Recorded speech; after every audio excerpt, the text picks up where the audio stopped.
வன்னியர்களுக்கு 10.5% உள் இடஒதுக்கீடு வழங்க வலியுறுத்தி தமிழ்நாடு முழுவதும் பாமக சார்பில் ஆர்ப்பாட்டம் நடைபெற்றது. விழுப்புரத்தில் நடைபெற்ற ஆர்ப்பாட்டத்தில் பாமக நிறுவனர் ராமதாஸ் கலந்து கொண்டார். அப்போது பேசிய அவர், வன்னிய சமூக மக்கள் தேர்தல் நேரத்தில் பணத்தை காட்டியதும் மயங்கி விடுவதாக கவலை தெரிவித்தார்.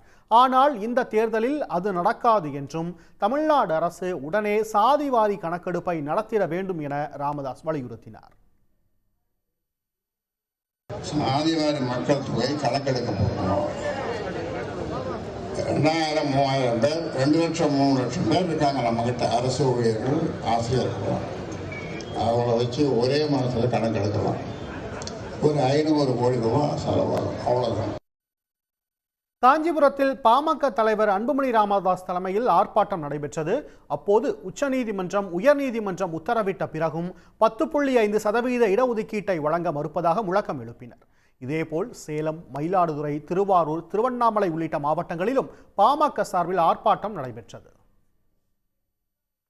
உடனுக்குடன் செய்திகளை தெரிந்து கொள்ள சன் நியூஸ் பெல் ஐகானை கிளிக் பண்ணுங்க.